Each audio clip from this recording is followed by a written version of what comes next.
Order. Welcome to the Treasury Select Committee on Wednesday, the 11th of February 2025. We're very delighted to be at the Dalston, sorry, not the Dalston, that's my constituency, the Darlington, forgive me to the MP for the Darlington. We're delighted to be at the Darlington Economic Campus, which is a Treasury and other departmental hub here in Darlington as part of this government and the previous government's desire to take jobs in the civil service out of London. And we're really pleased to be joined by some key witnesses from the Treasury today as we look at the work of the Treasury as part of our work as scrutinising the Treasury from the Treasury Select Committee. I'm pleased to welcome James Bowler, who's the Permanent Secretary at the Treasury, Beth Russell, who's the second Permanent Secretary at the Treasury, who's permanently based here in Darlington, Sam Beckett, who's the Chief Economic Advisor and Head of the Government Economic Service and a second Permanent Secretary at the Treasury, and they're joined by Conrad Smewing, who deals with public spending in the Treasury. So a very warm welcome. Well, you welcomed us, so can I thank you on behalf of the committee for the very warm Darlington welcome today. Before we go into our main inquiry, though, I do need to raise with you a serious matter, Permanent Secretary. Bloomberg is currently running a story about what the Office for Budget Responsibility has forecast. And we expect that forecast, of course, to be published on the 26th of March. And the Chancellor's already said she'll come to the House to talk about that forecast. But they say they've had a leak from that forecast. As our understanding is, there's never yet been a leak of information from the OBR going to the Treasury. And it's always been revealed only on the day it was expected to be published. Have you got any further information about how that information may have got into the public domain, and what are you going to do about it? So, thanks very much, Chair. It's vital that the government and the OBR have the private space to develop forecasts and economic and fiscal in time before there's an OBR forecast. That is by its nature, a private undertaking, and it's important that that's kept in a private situation. I'm aware of the Bloomberg article. We will be investigating that and following that up as a potential leak, and we'll be inquiring about that. It's important to do that because, as I said, it's important to put a ring round these forecasts and making sure that they're not in the public domain. The reason for that is that the OBR and officials need to interact. The OBR ministers and officials need to interact with each other as new information becomes available, and they need to do that in privacy. So that would be a serious and very unwelcome undertaking. The right thing to happen is for the OBR forecasts to be published for the first time on the 26th of March in this case, and the government to respond to Parliament as the Chancellor intends to do. So take any suggestion of a leak really very seriously indeed, and we will be investigating it. Okay, well, thank you. And one of the things here, of course, is this has come out now. It's not the final forecast, because the timings would mean that the latest forecast would come out just ahead of the actual publication. That's right.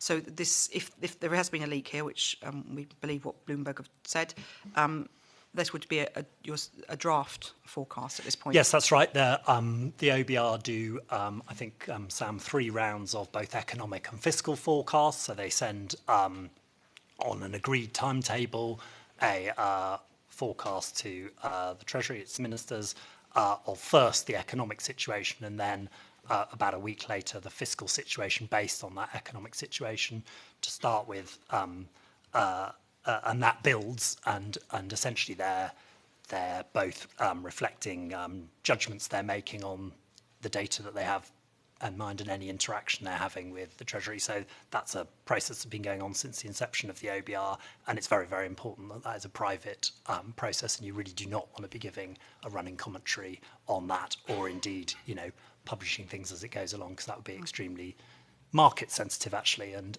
therefore deeply unwelcome. Yep. So if there has been this leak, as Bloomberg have said, will you also be working, of course, with the OBR? Do you expect them to be doing a leak inquiry as well? Well, I think we'll cover both of that. I mean, I don't think, I think it's probably careful to suggest, I don't think I'm suggesting that the OBR have leaked this information. I think we don't know, do we? We don't know where I it's don't coming know, from. and I think it's, I think it'd be the case that, is it the case that someone is it the case that having seen this forecast, someone has talked to that thing? We keep these things under really quite tight. How many people will have seen this forecast? People in the Typically. economic and fiscal and budget teams. So that's about, I won't give you an exact number because I'll get it wrong. With tens of people. That's under 100 people, but perhaps under 50. Something like that. Okay, well, safe. And then in the OBR, well, obviously anyone in the OBR might have seen it potentially because there's a lot of them working on this. So, okay, so there's a pool of people that might be now having to give evidence. Individuals. Well, if you could keep us, please. We will. We will undertake an inquiry, and I'm happy to communicate the outcome of that. Please, if you could keep us updated, because it's a serious matter that, as you say, has market-sensitive impacts. So, well, thank you for that. We now want to move into our main inquiry, which is broadly the work of the Treasury. But as we're delighted to be here in Darlington, you might expect us to be particularly keen. The member of our committee, who is the member for Darlington, Lola McAvoy MP, is keen, as we are, to kick off with questions about what's going on here in Darlington. Over to you, Ms McAvoy. Thank you, Chair. So here we are today at the Darlington Economic Campus, and it's a flagship of devolution from Whitehall to the regions outside of London. The Chancellor says it says second office, the second base of the Treasury. I wondered if you'd give us some indications of what success looks like for this project. Can I say something up top? And then it's probably very important that the person who's been literally the author of much of that success comes in Beth to do that. Firstly, thank you very much indeed for coming here, and I think this in itself is a historic moment for this campus that you're questioning us here. So thank you very much indeed. We are very, very proud of what we've built in the Darlington Economic Campus. It's gone from nothing in 2021 to now 333 people, just under 20% of the Treasury are located here. I think we've combined senior leadership with strong employment from the region, and I think that is delivering a much wider and better view of policy making, in particular, to the Treasury.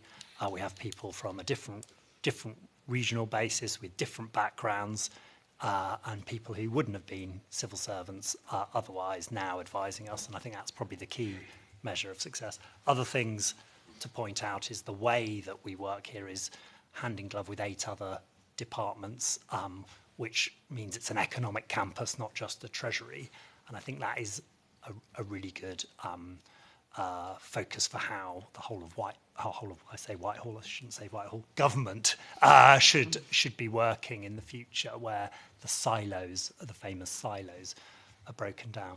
But in terms of success, Beth, do you want to pick up?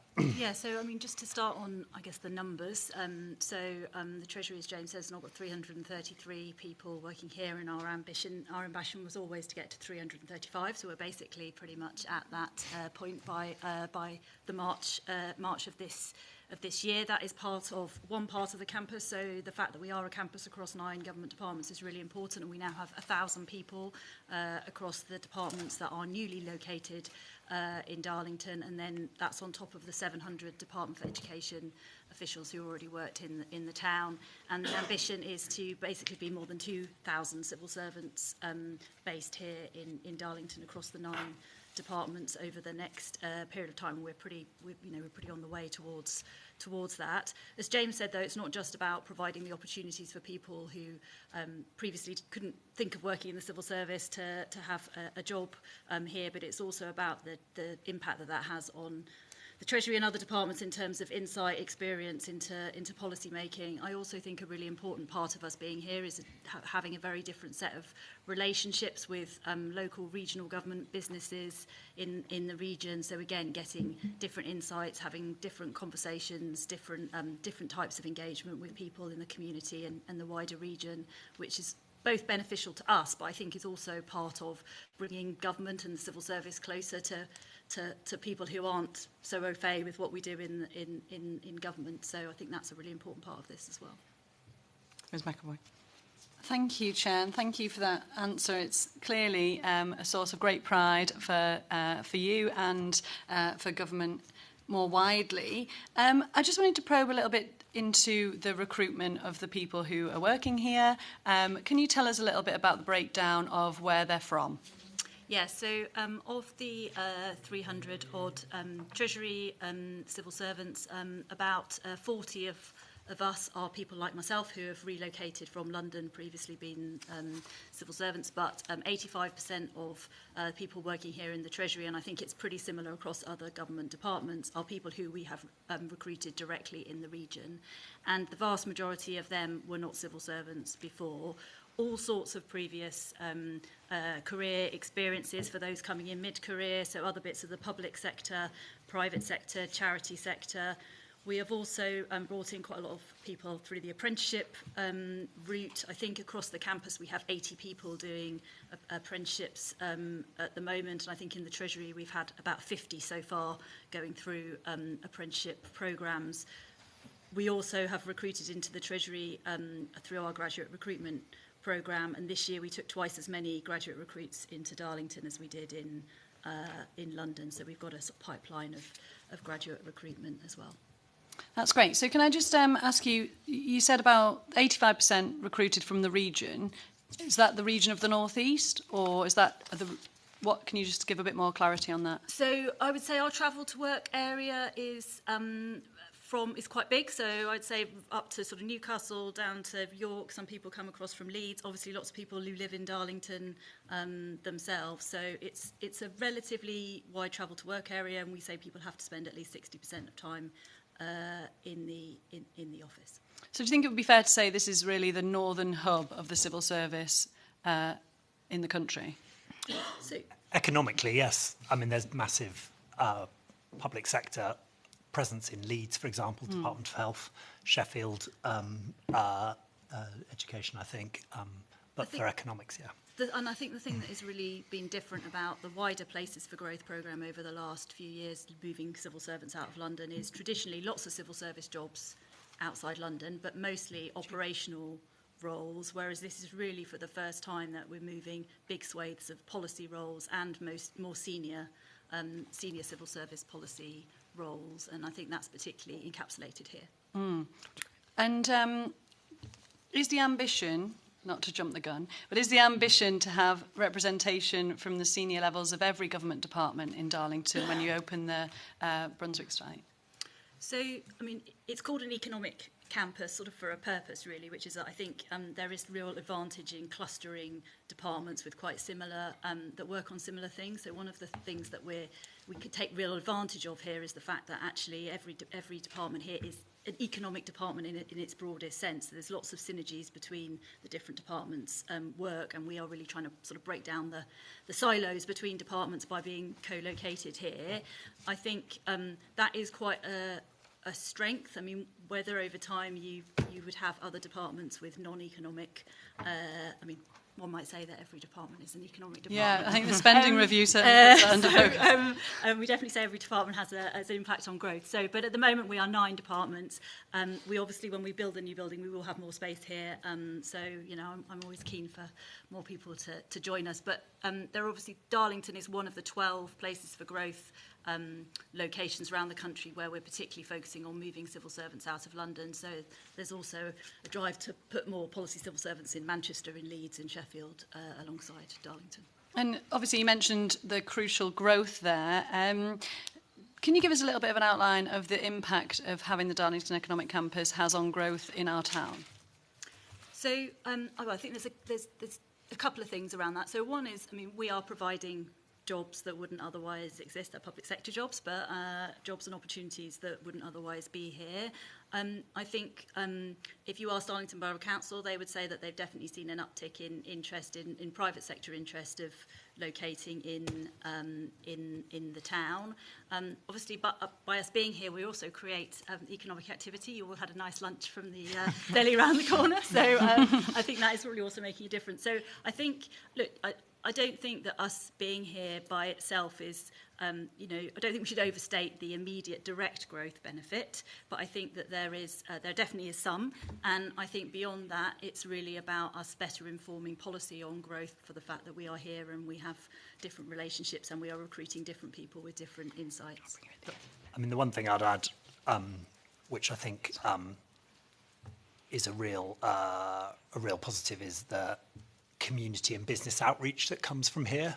and really quite impressive engagement from all the departments, I think Treasury in the lead, on business and community outreach, which to be blunt, you know, I'm not going to see Westminster Council in London all the time, but I think here there is much better business outreach and business things. So you're getting that there, you're really getting a better understanding of what the growth challenges and opportunities are, and what business thinks, what the community thinks, and that is really feeding into that. And that goes with, by the way, really good schools and college outreach as well. And we've doubled our graduate intake locally, for example. Yeah, that's brilliant. And with, obviously, this is the Treasury Select Committee, but with the wider Darlington Economic Campus, the use of outsourcing the facilities management staff is a cause for concern, because when you outsource your facilities management staff, they don't have the same terms and conditions as the civil servant staff who are here. And I just wondered how that decision aligns with the drivers for growth in the area and providing good quality jobs that people might not necessarily have got.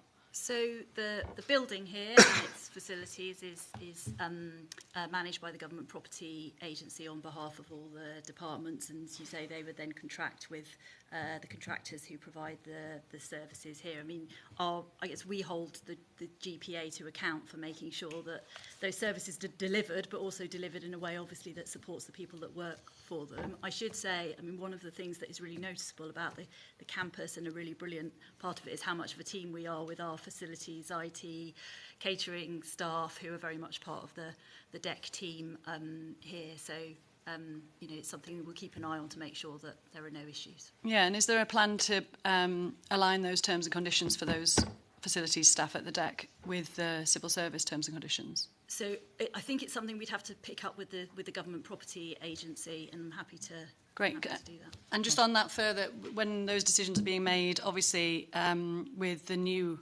expansion and the new property, has there any thought gone into making sure that those jobs in every tier of the new opportunities are good, skilled, you know, well-paid jobs? So I know in terms of the work around building the new building, which is obviously the focus at this point, that's something the GPA are thinking quite a lot about in terms of, and in fact did with this building too when it was refurbished, used a lot of local labour, local small and medium-sized enterprises, lots of local apprentices. So we would expect the GPA to be doing the same with the new building as well. Good. I'm very glad to hear that, given the power of public procurement as a lever for growth. I think, John Glenn, did you have a question? Mr Glenn. I want to ask about I acknowledge the massive progress over the last 4 years, and I think, Mr Russell, you've done a massive amount of work to achieve that. Can I just ask you about the connectivity to ministers and policy making? Because one of the concerns is around, you know, how many people here can serve as private secretaries or assistant private secretaries to ministers, because that is possibly a metric of, you know, positive direction of a career. Could you say something about that and how you ensure that you give career paths that, you know, can lead to where you are? Yeah, and absolutely the ambition here is that you should be able to have as good a career as anybody in London, up to the most senior levels, and it's something we think quite a lot about. I mean, the way that it works in the Treasury is that the sort of driver is that any job can be done from here, including private office jobs. We have we've had a few examples of people doing jobs in ministers' private office, a diary secretary and an assistant private secretary. It is quite hard doing it from here when ministers are predominantly based in London, and when Parliament is in London and Parliament is very in person. So it's something we will keep trying to make work in different ways, but I think probably it is the one job that until a time where ministers are predominantly based in another location, it is much harder to replicate that here. But I think that's a very small number of jobs, and what we try to do is offer different opportunities. So, for example, we do have a lot of jobs here where people are private secretaries to senior officials like myself, which is another way of getting that kind of experience. But the jobs that are more difficult to do from here are a really small number of jobs. I mean, otherwise, any job can be done in the Treasury from here. And in fact, we have targets for every team to have roughly 17-20% of their team and their group to be based here. So your structure replicates in what you see in London. Mr Bowler. Yeah, you'll be only too aware of this, but it's probably worth saying. I think the thing that absolutely allows us to ensure that the vast majority of jobs can be done from here is that our expectation, and that ministers have been totally happy to be agnostic about where a policy official at any grade is when they brief them and when they engage. So it is absolutely par for the course that every meeting a minister, senior official will have a screen, laptops, and people coming down the line from them. So, it isn't the case that if you want to brief a minister, you have to get on a train and go and do that. And that breakthrough, which I think, to a certain extent, COVID pushed forward, but has been followed through and followed through with, is quite a massive change from how ministers used to work even quite recently. And that is the key for success here in making sure that every job can be done here. Thank you. Thank you very much. Rachel Blake, MP. Thank you, Chair. You said that you didn't want to overstate the regional and perhaps the town benefits to having the campus here. There has been some evaluation that has said 67% of people have noticed a benefit and talked about some of those benefits you mentioned in terms of local purchasing and local influence. Has any thought been put to doing an assessment of the agglomeration benefits of being here alongside perhaps other civil service functions and the impact that could have on the regional economy? Yeah, and I mean, I do think a lot of this at the moment is quite anecdotal, and I think as we're only 3 years in, and it's a long-term project, and we have done some evaluation, but it's been quite qualitative so far. The Borough Council have also started some evaluation. I'm not sure when that will be eventually published. So I wasn't saying at all there isn't an impact. I think there's a big impact, and I think there's a big impact on how the town feels as well. And we're part of a story about how the town is changing for the better and contributing towards that. And I'm really proud of that. But I think it's just a bit difficult at this stage to quantify it. But it's something that we'll definitely keep looking at how we can do that. Thanks. And there's been a discussion a bit about the policy benefits of being here, and you've talked about going to Westminster City Council a bit less, which of course is, I might have a secretary forgot who was in the room. I feel a letter coming on. An opinion about the scale of the visitor economy in central London and the impact on local government finance. But just to pursue that, could you characterise or explore with us what the policy benefits are of that wider, and I think we would all argue more thorough perspective on stakeholders? Yeah, and obviously, I mean, making policy is a bit like a sausage machine. All these different things kind of go into it, and a lot of our policy advice is obviously based on analysis and evidence, but it's also based on our own personal experiences and the people that we talk to and that we hear from. And I guess two main things on that. One is we just are recruiting a different type of people than the people that we would recruit in London, with different experiences and different work experiences, different personal experiences, and they are then from here writing, giving the advice to ministers on all sorts of different policy issues. So I think that is, in itself is really important, and also contributes to the debate that we have within the organisation about policy issues with different perspectives coming in. For example, we do quite a bit of red teaming of policy issues, and having people from here particularly contributing to that with different regional and other experiences, I think can only make our policy making better. And then secondly is the relationships that I think and insight we get from the people that we speak to here, which is just different from, as James said, the people that you might speak to when you're based in London. I know I have a completely different set of relationships now than I had 3 years ago in London, whether it be regional and local government, mayors around the north, different businesses, and so on. So I think there's loads more we can do on that as well, but I think that is the other really big difference from being here. Rachel Blake. I'm not going to push you to quantify the impact that it's had, but you have just mentioned devolution and devolved authorities and a more devolved approach to policy making. Could you give an example, perhaps, of how it's changed thought within the Treasury? So, I mean, the example I give is more about, I guess, the how we're managing the relationships than the substance. But one of the things that I've been really keen to do, not least I suspect about it from the insights of being here, is that the Treasury at a senior level now has a sort of buddy system with all the mayoral combined authorities and the mayors. So, because one of the things that you often hear people say about the civil service and government is there's all these different departments. Who do I speak to? How do I kind of navigate the system? And one of the things we've now set up in the Treasury is that there is a senior director general or director who has a personal relationship now with each of the CEOs of the combined authorities. So that is one example. And then the other thing we are doing, particularly actually with Manchester, and I'm leading with Sarah Healy, the Permanent Secretary in MHCLG, is a task and finish group to look at further devolution in Manchester, which will then be a basis for thinking about what we will do in with other mayoral combined authorities as well. Thank you very much. Thank you very much, Ms Blake. No, I think, Bobby, we didn't know it was. So back to Dr. Jeevan-Sandler, MP. Thank you very much, Chair. Thank you very much for being here with us today. Ms Beckett, my questions are for you for this opening session, or this opening bit, rather. Growth is the number one mission of this government. The Chancellor's clearly stated that, and of course the Treasury has a huge role in that. Can you set out just briefly how you evaluate the growth impacts of different policies? And I'm specifically interested in investment decisions. Yes, certainly.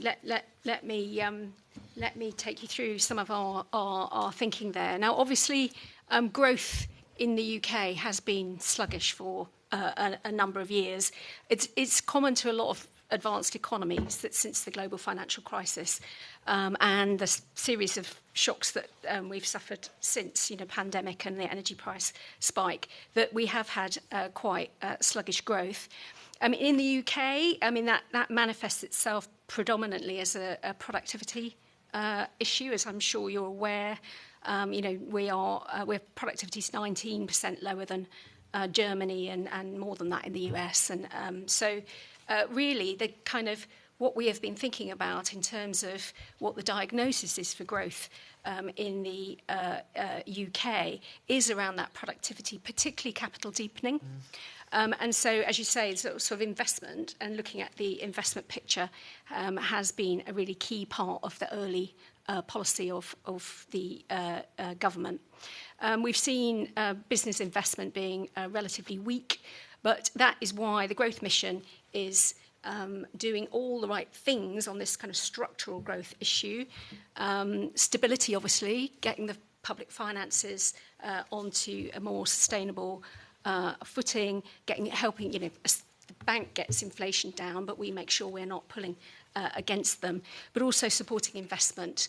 And there was a lot of that in the autumn budget, and since that, a lot on planning reform, which also is a stimulus to investment and productivity, as well as the other pillars of the growth mission. So that investment has been a key part of that, along with stability and then reform and planning reform, I would pick as a big lever that has been pulled. That's very interesting. So what I'm particularly interested in is the methodology around evaluating those different public investments, and also feel free to the rest of the panel if you do want to jump in. So, Sam's an absolute expert, but there's a green book that sets out how we go about thinking about appraisal and evaluation, and it sets out how you think about looking at value for money. It can at times be much maligned, but actually when people push it, there's actually all sorts of, it's been updated and it continues to be updated to make sure that it's up to speed. And in terms of the Treasury's role, we will let departments do it, but if it's over a certain amount or novel and contentious, the Treasury will have a oversight into looking at that. So that's on a project by project basis. And then when it comes to things like a spending review, we'll look at investment in the round, and we'll look at how we want to allocate that between departments. The big ticket items coming up are setting 5-year capital budgets and a 10-year infrastructure strategy. So if I push that all into the thing, several colleagues can pick that up depending on where you want to go. I actually do want to pick up on the Green Book in particular, actually. Look, I want to, specifically the appraisal in 2020, or like the review is very useful. I think the updated guidance is very useful. I'm particularly concerned, though, with the benefit-cost ratio. So at the moment, we haven't had a lot of investment outside of London. And there's at least an argument to say that's partly because of the methodology of the Green Book. So the benefit-cost ratio, as far as I understand it, especially when it comes to transport infrastructure, would value that in terms of time lost, and time lost would be valued as wages. Is that according to your understanding of what the Green Book would say? Well, I mean, Ms. Beckett. that sounds like it would be the way you would approach issues of transport, time lost, and then working out what that means in terms of income and wages foregone is a great way to kind of monetize those costs. I mean, obviously, that is as well about that as well. Is the way we approach kind of congestion issues. There has been a lot. I mean, the Green Book is guidance, and it has gone through significant reform to try and make it take account of, much wider issues, of the environment and, well-being and congestion and all these issues. So it gets a much broader way of trying to think to help departments think about evaluating their policies.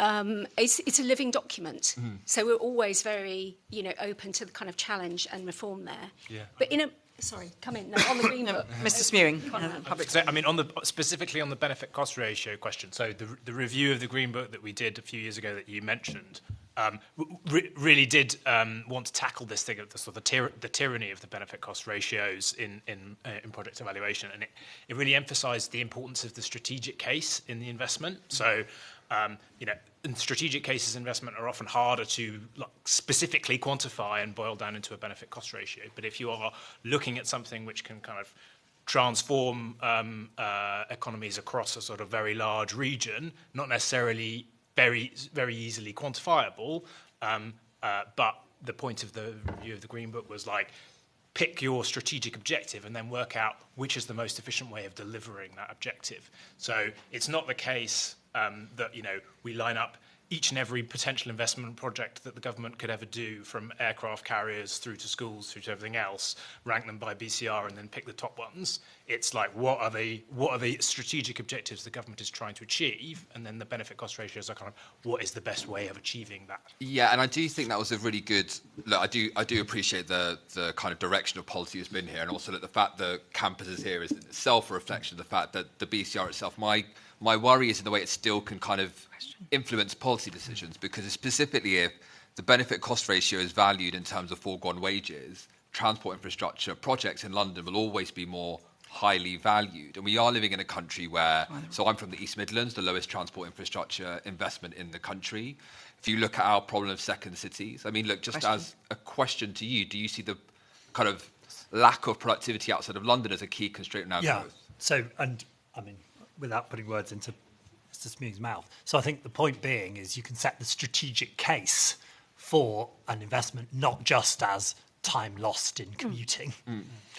So it needn't now be the case that all transport must be measured by, as the only benefit is, commuting reduction, for example. You can set the strategic case as the economic development of the region. Could you give? I mean, those Green Book rules change have been in for a while. Can you give one example, just briefly, of where the change in rules has meant that we've seen a change, something that we wouldn't have perhaps covered under the old regime?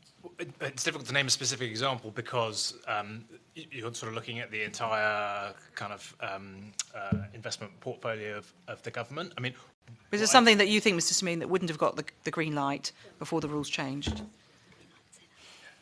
It's probably too soon because it was only a couple. Well, I'm like losing track of time. 2 or 3 I mean, I think quite a lot of regional policy this applies to, and I think in particular, the rules are designed to change the way that the fact that the only in transport the only place you invest is where there's large amounts of congestion. So it's categorically designed to not just be the case. So I think the whole point of that is to stimulate regional investment, and I'm trying to think of an example to point to, but obviously. Okay, perhaps you could think about it and write to us, because it would be helpful to Ms. Dr. Sand. It would, because the worry you talked a lot about agglomeration and clustering, right, during this entire, the opening of it. I do think that's right, but my worry is how undervalued that clustering and agglomeration is at the moment in government evaluation, how it will be in spending review policies.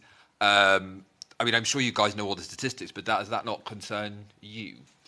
So I want Ms. to Russell. add that obviously the Chancellor's announced we're going to be looking again at the Green Book specifically through this regional angle. So it is something both in terms of the methodology of the Green Book itself, but also how the Green Book is being used, which I think my instincts are that a lot, although we've made these changes to the rules, the sort of, as you say, the tyranny of the VCR is sometimes the most simplistic way to look at it, and sometimes that is still what I suspect is happening in some cases, and I think that is what we need to be, we want to be looking at through this review of how can we change the culture of how the Green Book is used as well as the Green Book itself. Thank you.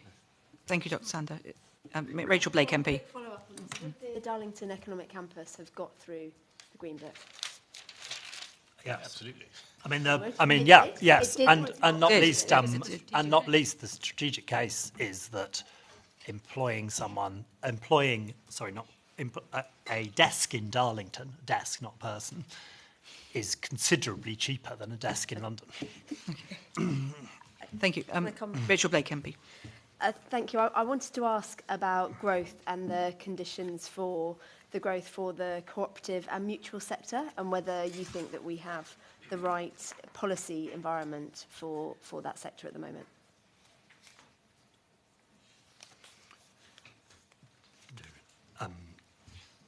Mr. Bowler? Yeah, Joe, we're doing quite a lot of work, including social impact work, and working with academics and think tanks and the wider sector on what we can do and what we can do on growth.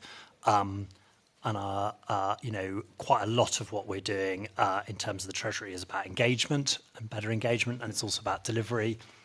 And we're engaging quite a bit with business, but we're also engaging with those wider sectors to make sure that we can understand what they think the challenges and opportunities are and how we can help that. And I guess we're talking about sectors which can be the spurs to bringing things together and be the gel that makes, not least communities and other things work. And we are particularly interested in doing so, as we are engaging with business as a sector too.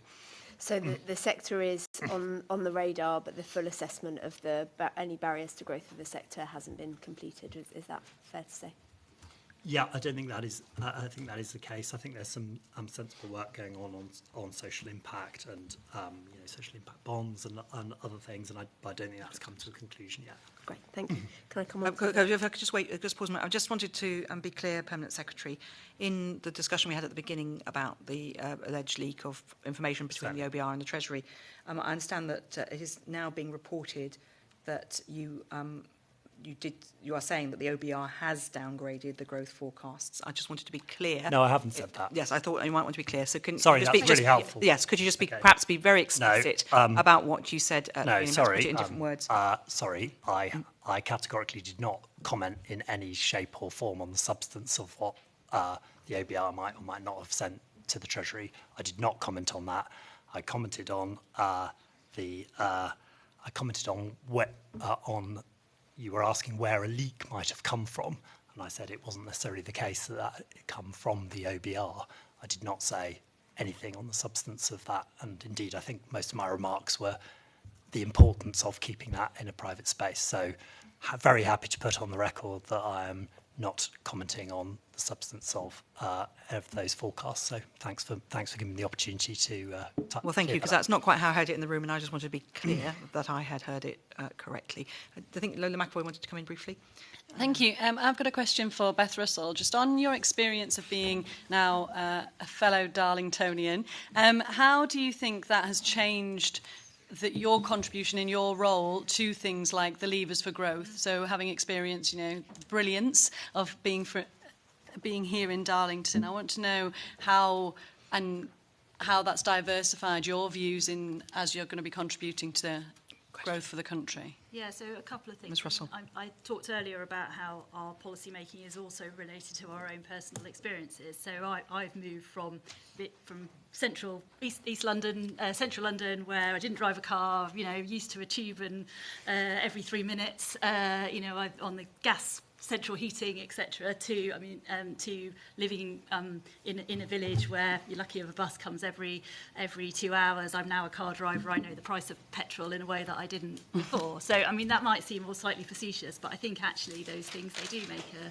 difference. So our life experiences are a bit different. I'm not saying that there are people working in the London office who live outside London, but generally speaking, I think there's more diversity of life experience here now. We have the Darlington campus than beforehand. I think the other thing is this relationships point that I talked about earlier. I'm just having different conversations, getting different insights from different people, and I'm definitely feeding that into the policy advice that I give to the Chancellor. And I think being here makes me better at my job because, not least because I've got, love my colleagues, I've got different experience now from them, and I think I bring that to the executive leadership team of the Treasury and to advice to the Chancellor in a very different way. Thank you. Thank you. Thank you very much, Ms McAvoy. Rachel Blake MP.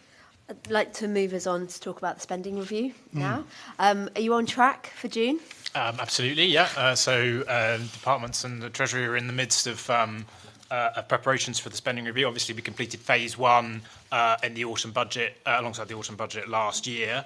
And at the moment, we are sort of in the sort of middle of phase two, with departments focusing particularly on the sort of zero-based review elements of the spending review.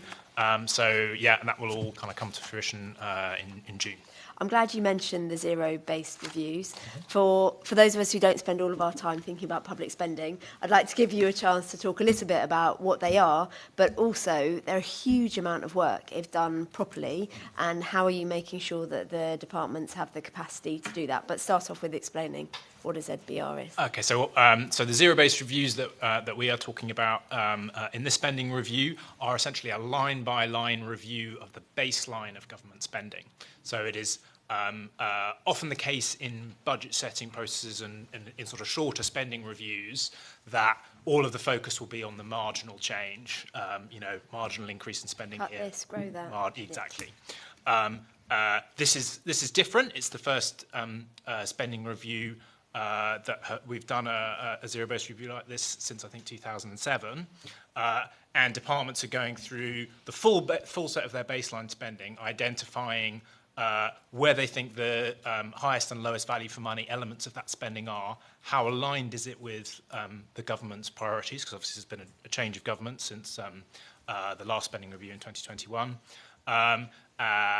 with an eye to shifting money within the baseline from lower priority to higher priority spending. As you say, that is quite an intense exercise. It's one of the reasons why the spending review has had a kind of a longer run-up than previous spending reviews. We did phase one last year, as I say. We kind of started the spending review actually in the summer last year. And the kind of the departmental teams that work on the spending review, will be going through that process around now. And you talked about low value for money, high value for money.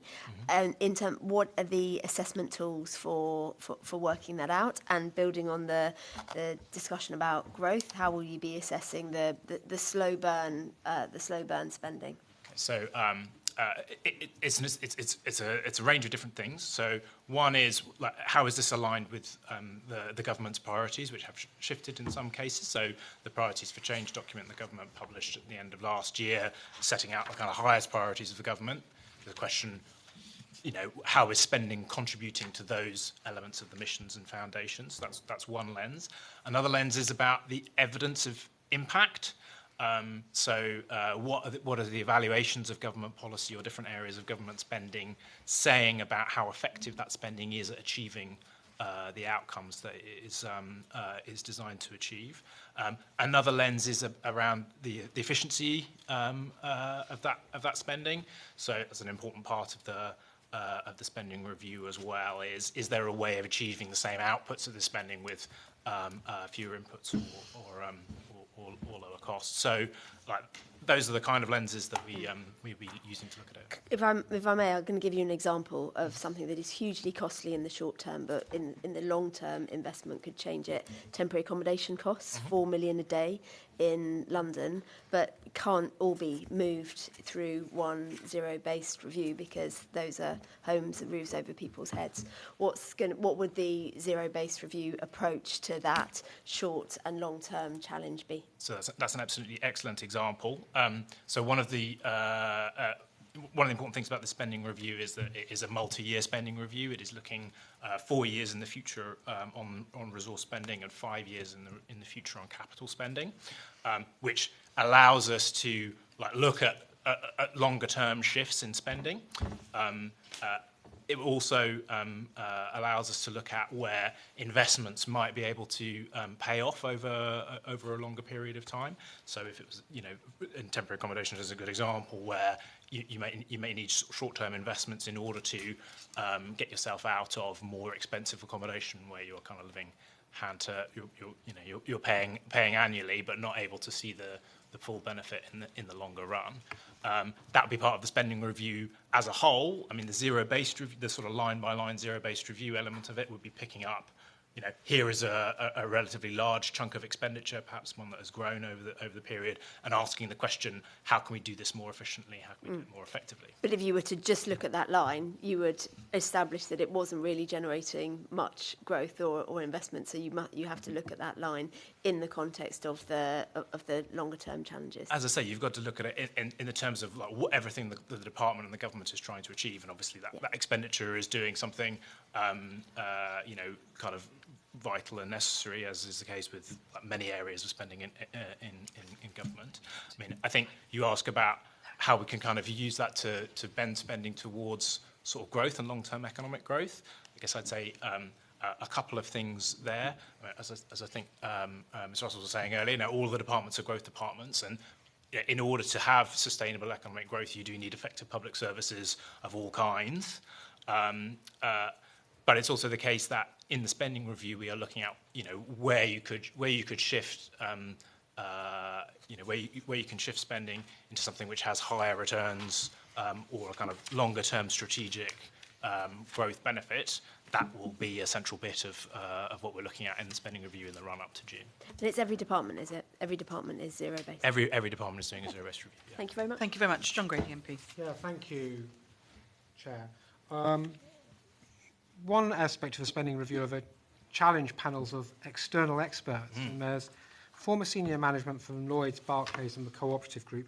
Who else are on these panels? So there's a range of people on these external panels. Each of them will have a NED from the department, but they're also having on them a series of other people. You need to strike a balance of enough kind of external distance from the department to have some genuine external scrutiny, but also have decent knowledge of the subject area. I'll give you a couple of examples. I haven't sort of announced all of the names, but the Department of Health, for instance, has sort of Richard Douglas, who's the lead NED, Lord Darcy, who did the review earlier last year, and people who are sort of chairs of ICBs and others. DCMS, for instance, has John Kingman and Claudia Rani, other people like that. That's very helpful, Mr. Smewing. It might be helpful if you provided the select committee afterwards with a list of who the challenge experts are. Is that? Can we confirm that's possible? We can certainly let you know all of the ones that have been identified and public. Yeah. Sorry, can you just be clear? When the ones who have been, are there some people who haven't been identified? They're secret, or is it just that they've not been identified yet? Yeah. So some departments are earlier on the process than others. So some departments haven't fully identified. So they will all have their names in the public domain. These people who are overseeing public spending. Yeah, they should be. Even though they're not civil servants, just be clear. Okay, thank you, Mr. Grady. And may I ask, how have these people been selected? Because at first sight, one might ask how someone from Lloyds Banking Group could help, for instance, with various aspects of public expenditure. So as I say, it's been for each department to identify who they think is going to be helpful in providing external scrutiny. As I say, it's a balance between being close to the subject area, but also having enough external or a different point of view to be able to bring something to the panel. So that's the process that people have gone. Thank you. And so was it an open process? Did they reach out to people? Were people asked to apply? I think it varied between departments. I think it was largely reaching out to people that they wanted to have on the panel. And what process are they going to follow? Is there a standard process for assessing value for money, or are they all going to have their own process? It will definitely vary department to department, because obviously the issues that are raised are quite different in different areas. So if you're thinking about DWP, for instance, you're thinking about a very large number of transactions and thinking about how to do those most efficiently. If you're thinking about the Treasury, it's much more of a strategic question of what the size and shape of the department we want it to be. I don't know. But one is weighing up different expenditure lines and different expenditure proposals. So surely you need to assess them at least to some common parameters to have some sort of output that gives comparability. I think it's a question of challenging whether the expenditure is being done as efficiently as possible, whether it is, like as I was saying earlier on the zero-based review, how far it is contributing to the priorities of the department as they now are, and thinking differently about, well, is this the only way that we could deliver this set of outputs or outcomes, or is there another way of doing it? This is sort of, as I say, this is one part of the process.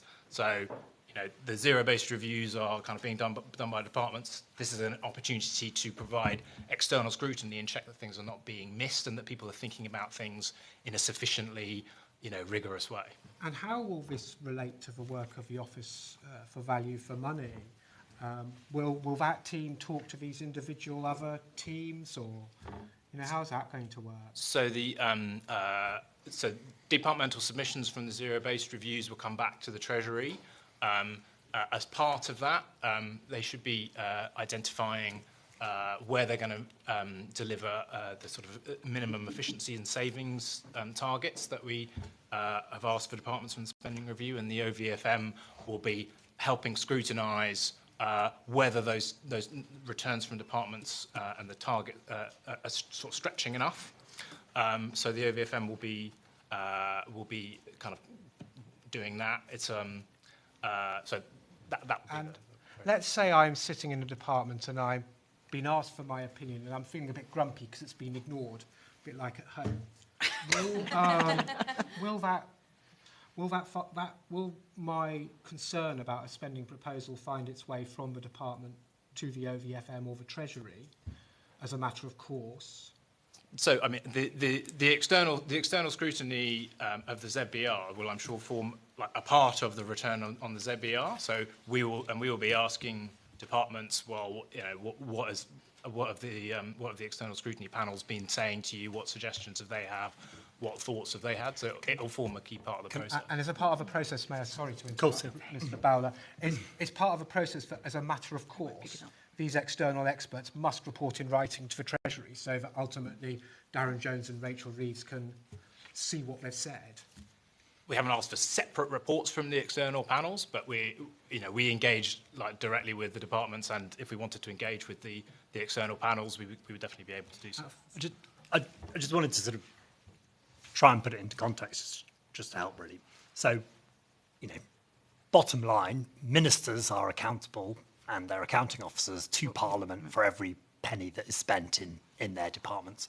Very big decisions coming on a multi-year allocation of departments. What can we do between now and then to get to get the best kind of decisions on that? And in your questions, I think what we're doing is saying, well, don't just beaver away in your own silo, doing what you've done before. How are you going to how are you going to get using the term red teamed? How are you getting any challenge on that? It's still for ministers to be accountable to Parliament on it. People who are doing these things don't have a set accountability on that. But I think they can deliver some challenge, and we are keen to set up a framework in which they are challenged. That's sort of point one. Point two. So when in the zero-based review of the Treasury, the first thing we've done is ask our staff what they think we should change. To your point about if someone's sitting there being frustrated about stuff. So, for example, in the Treasury, there's lots of suggestions where coming back on duplication, and that lean thing.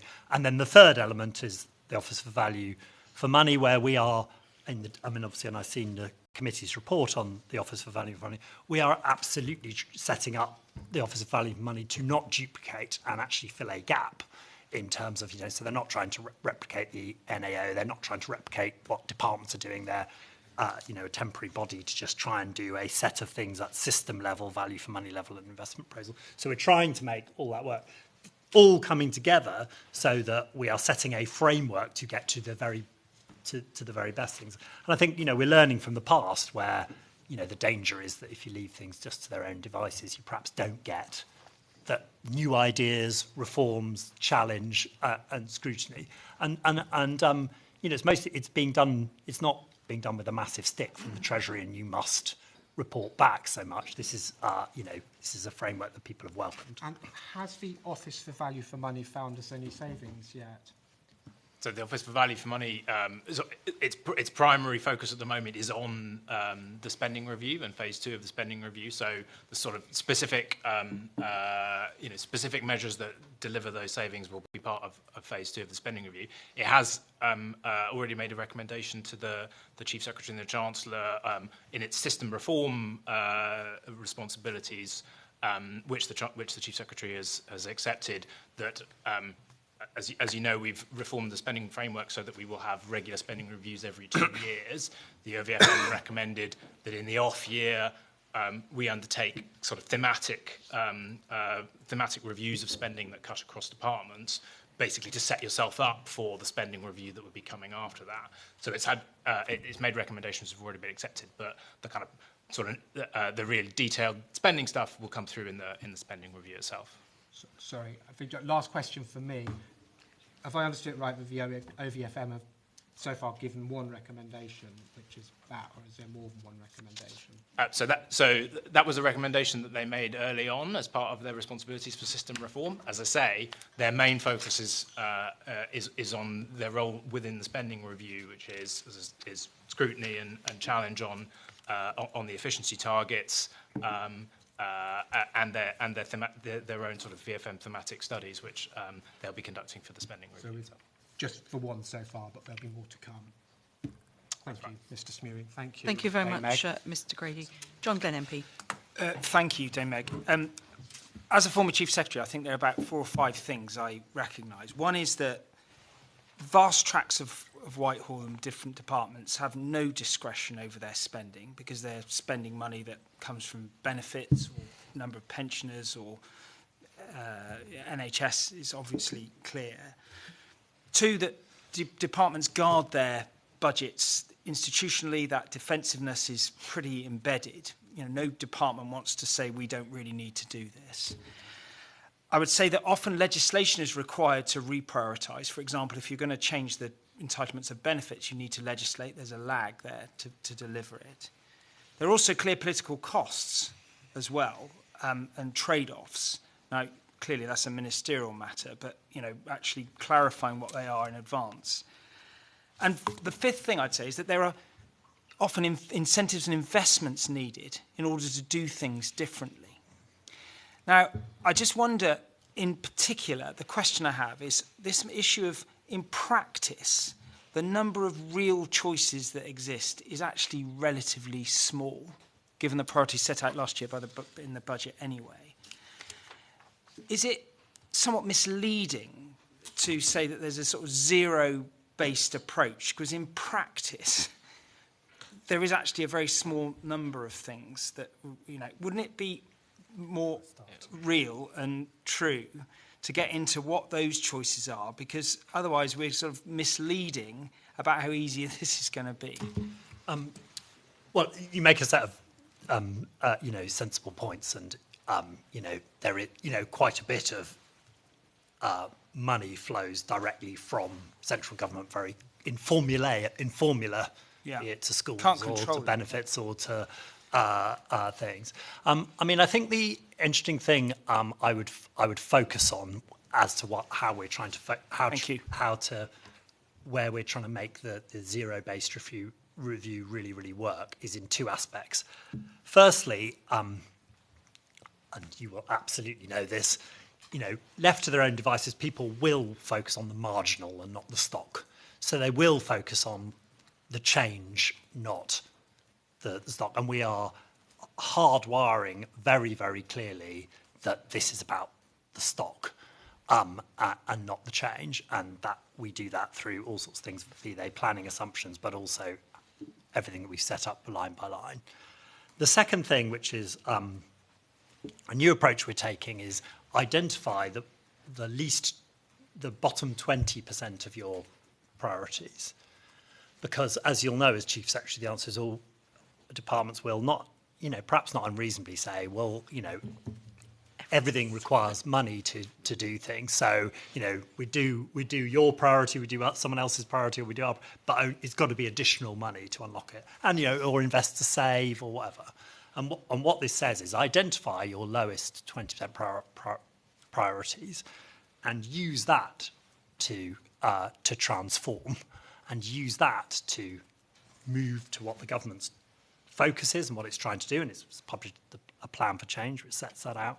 And, that is your thing. And departments are being tasked to do that. Now, they'll go through it, and we gave you examples, they are required by law to spend money on all sorts of things. So unless you want to change the law, then that's it. So yeah, there is a sense of focus.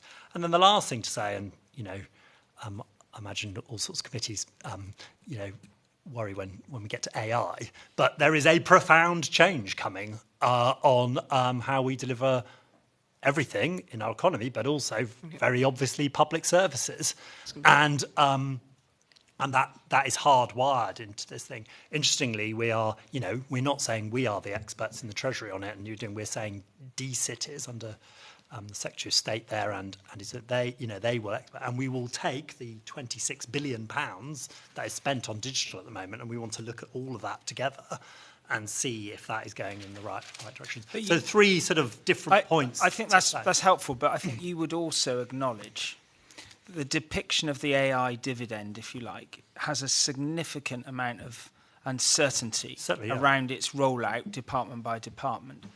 So do you create some meaningful sort of qualifications on the delivery of this? Because I think the danger is that you could attribute vast savings from mode of delivery through something that's unproven in reality. No, yeah, certainly. So we're setting out a whole slew of things about how, departments like my own can get assistance to think through this and how we go. But we're also saying, don't all have a go on your own in the dark and hire your own consultants in your own company. Let's look at it together. And we have a centre of excellence, which is doing a very good job, actually, in DCIT. So we're trying to set that up for success. I think, there'll be a set of early wins, and there'll be a set of things that will take more time. But I mean, what we can't do is pretend, not think about the fact that transformation thing, or say, well, any transformation has to come from money over and above what you're going to get, and then if you don't get it, don't transform. No. So we're trying to work through those things. I mean, it's complicated, and there's some big things, and there's lessons to be learned from IT and digital in the past. This committee, chair would have some Public Accounts Committee could give us them. So but I do think we're trying to set it up to succeed with that in the moment, and it is deeply sensible. The spending process where you just all ask for a 50% increase in your budget and then don't get it is not a sensible use of everyone's time compared to one that genuinely examines that. And not for the so for my own budget in the Treasury, we're spending our time examining our budget as to what we're going to do with anything. I mean, not particularly to report into anything, but to start planning on how we're going to do it. So I think so I think there's no magic to it, and it's not immediately straightforward, but we're trying to set it up with that and give it a bit of time to try and do that. I don't know if you want to add anything. I mean, the only thing I was going to add or underline, Mr. Smewing, then go on. Just the point briefly. The point on the sort of limited sort of set of real choices, I think, is true in the short run, but in the longer run, it's much less true, and that's one of one of the reasons why it's so important to do these spending reviews over a multi-year period, so that you can look at, okay, this is where I'm spending my money today, but these elements are not actually very high priorities. So over time, over a period of 3, 4, 5 years, I can shift the balance, but so that I'm spending more money on my priorities. That I think is a really important aspect. Well, no, I'd just say thank you. I don't want to ask any more questions. I think you've given us good insight into the rationale for the process. Thank you. Thank you very much, Mr. Glenn. Yuan Yang MP. Ms. Russell and Ms. Beckett, if appropriate as well.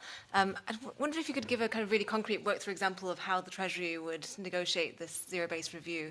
If, say, let's say one department is spending money on youth clubs, another department is spending money on filling in potholes, would you be asking them to give you the same set of metrics for both departments, and what would they be, or different metrics depending on different departments? So, Ms. Russell. As Conrad said earlier, I think some of this will differ by departments in terms of thinking about what does value for money look like. I think the other thing we haven't talked about that I think is really important and different in this spending review is also that we're building in some more collective decision-making and discussion processes. So traditionally a spending review has been a very bilateral process with the Department for Education, the Department for Transport, and with the Treasury, and obviously number 10 involved as well. And now we have the mission and foundation structures. The plan is that once we've got initial returns through the ZBR at the end of February, we will then have a series of more collective discussions in the areas around the missions and the foundations to be able to talk about prioritisation across departments within those groupings, not just think about it by department. Now, that doesn't quite answer your question of sort of potholes versus, I can't remember what your other example was, in a different youth clubs. But I think it is part of trying to find different ways to make those prioritisation decisions, not just in a very bilateral way between the Treasury and departments.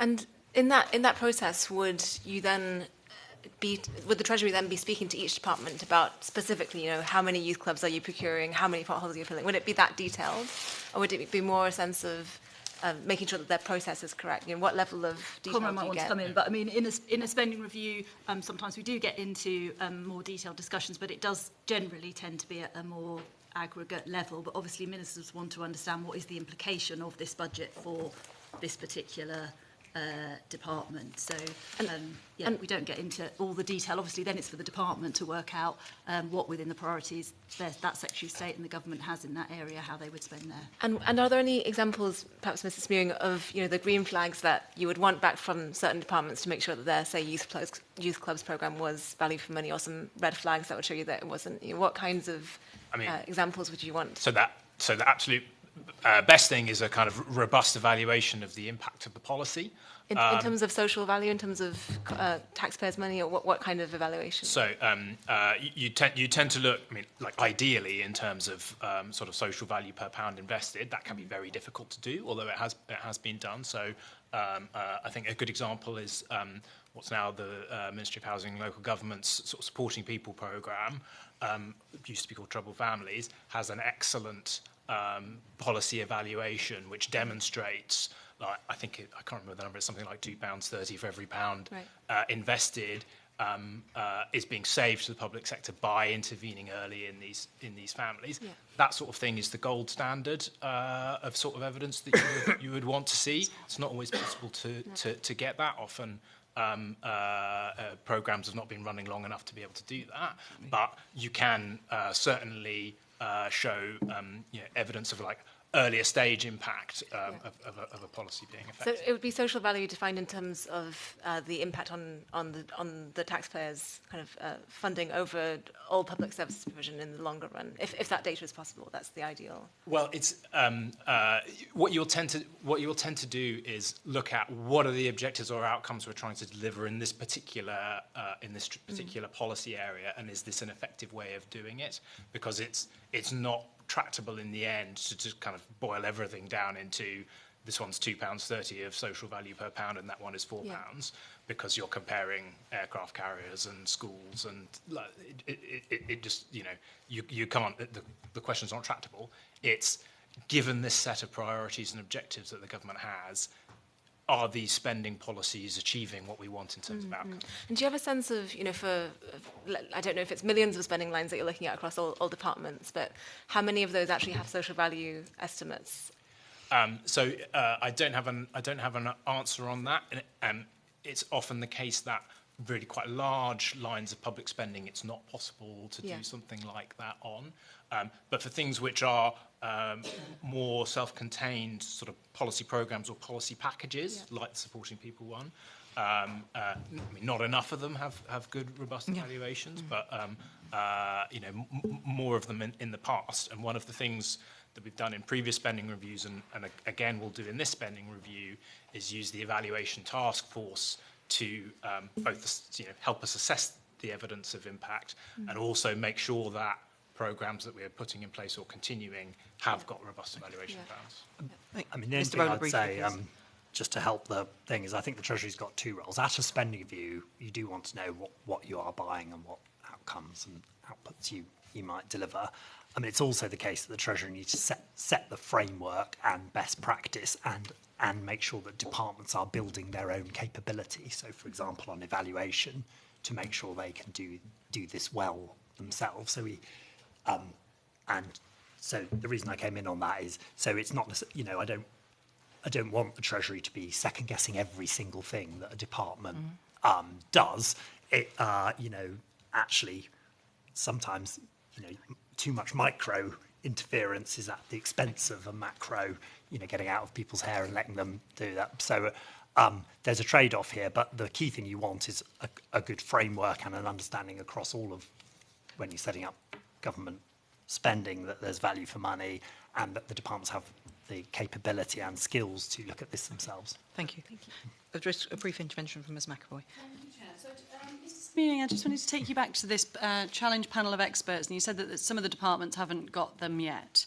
How many departments haven't got challenge panel experts set up, and is that a cause for concern given the time frame that we're looking at? I don't have a full list. It's not many of them, and it's not a cause for our concern. I mean, we're expecting most of these panels to be taking place over the course of sort of February, March. So I think that it should be. I'm not worried about it. Okay. Thank you very much. Just, and while we're on the issue of the external panels, having knocked around the system for a while, I've experienced permanent secretary versus some outside Whitehall or outside Darlington people. I know who'd win in most cases. How do you know that permanent secretaries aren't going to kind of guard their territory hard and accept and welcome the advice, but maybe not always follow it? Well, I haven't forewarned her that I might say this, but so for in the Treasury's example, I'm asking Sharon White to lead with some of our NEDs and others, our challenge panel. So she is herself an ex-experienced permanent secretary, but also someone who's chaired John Lewis, and I don't think she'd take any nonsense from me.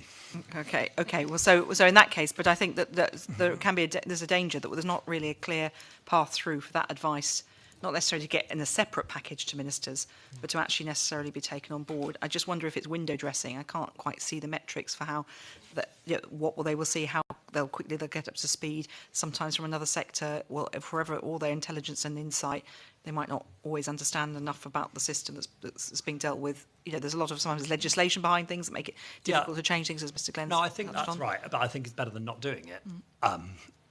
So would you say it's an experiment this year, and you'll see how it goes? Well, no, I think it's a very embedded. It's going to be happening. I think it's a very sensible thing to do, and by the way, it's very sensible. We have non-executive directors on our boards anyway, and it is a very sensible part of policy making to have a thorough engagement in terms of your policy and B, challenge and this sort of a red team type thing. Okay. So I think it's a really sensible. And how long are they being paid for this? They're not being paid. They're not being paid. How long are they expected to? How much time are they expected to give to it? Well, this element of the process is only going to last for another couple of months or so. So it is a rapid kind of. And how do you guard against conflicts of interest that you don't have people coming in who might want to bid for a government contract and get inside information? So they're not taking decisions and they're not ministerial appointments. But they will have access to information. They'll have access to spending things, but it'll be for quite a lot of information. It'll be for each permanent secretary in the usual form to consider any conflict. Okay, so at the moment we've got. But I do think it's worth saying. I do. This is a sense having sensible challenge in the way that you. Look, sorry, I don't think deeply sensible part of it. Permanent Secretary, I don't think anyone's against sensible Well, challenge. there is a But at the danger moment, sometimes that you- we've got experts that have been cast around for by permanent secretaries not applying, so that people they know. So that in terms of diversity, we've been talking about a lot of that with Beth Russell and the team up here. That maybe raises some issues. They're not remunerated. That's absolutely fine. People may do these things, but they may have other reasons to get involved. Sometimes for, they will know the sector, they will get access to information. There seems to be no framework around how that information will be provided, or they'll be protected from both ways, from conflicts of interest. So are you saying this is a test bed of this process? And you will be honing those sorts of things, or I'm just a little confused about the safeguards around the system. There's a whole set of existing rules and things that need to apply about how access to information and conflicts of interest that we're sort of very used to applying in all sorts of things. There's, Ms. Russell can give the examples on growth. The government is setting up a number of panels and advisory panels on growth. You've got an infrastructure one.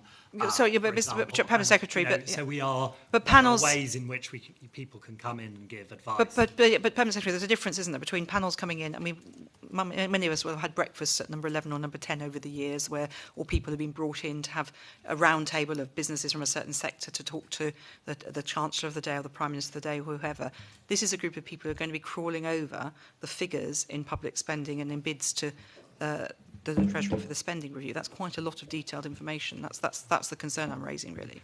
And what perhaps you could write to us with safeguards. I think what I'd say is there are sets of safeguards in place which exist when you bring external expertise into these. Well, if you could just write to us with the detail of how it's going to apply in this case. Not least, we've got each department has a set of non-executive directors. But that's yes. You keep going back to that. But the point is about, could you just write to us, perhaps, rather than go through it now, the details of how there are safeguards around this? Mr. Grady? No, that's fine. Okay, thank you. And I just want to now turn on to efficiency savings, because obviously it's sort of part of the same package in a sense. Now, we've heard lots of reports about how much is like to be expected for the phase 2 of the spending review. So if we could make these pretty short, sharp, quick, factual answers, it would be helpful. How much have you asked, or will you be asking departments to make in phase 2 of the efficiency, in terms of efficiency savings, Mr. Smewing? We set a minimum target of 5% of savings and efficiencies, and within that, a minimum 1% a year of technical efficiencies.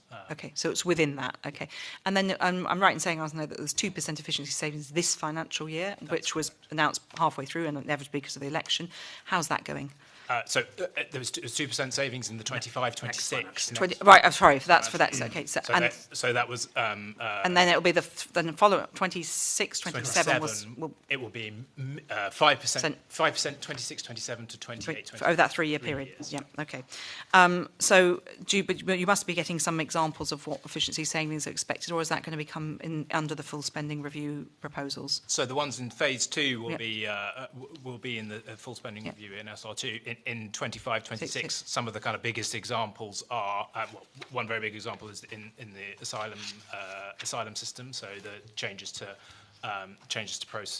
processing to reduce costs in hotels is one of the biggest examples, but also reductions in consultancy spend and government communication spend have been a big element in the 25-26 savings. Okay. Now, one of the dangers or challenges of making efficiency savings, even at the financial year after the election, is that if you do it fast, they're not always as efficient as they seem. So how are you going to make sure that they're actually efficiency savings and not just cutting costs, staff or other projects? And maybe some of those is efficient, but how are you going to make sure that it's actually efficiency savings? Because it's very challenging to achieve. So, as I said, we've split that 5% savings and efficiency target into a minimum of 1% a year technical efficiencies, and that's as defined by the government efficiency framework. So we have a framework which we use to categorise savings by technical or allocative efficiency. So technical efficiency being lower inputs for the same outputs or higher outputs for the same inputs. Allocative being shifting money from one thing which is less effective in outcomes to another. And that's the hard choices that the Chancellor talks exactly, about. Which is more the sort of 20% lower value spending, ZBR return area. And so we'll use the government efficiency framework reporting as a means of following that through. So departments will need to report on how those efficiency savings are being delivered over the course of the spending review itself. Okay. So, one of the challenges when you're looking at those efficiencies is actually measuring them. So you say you've got these metrics in place, so we'll be watching that obviously closely, and I'm sure our sister committee, the Public Accounts Committee, will be watching that too.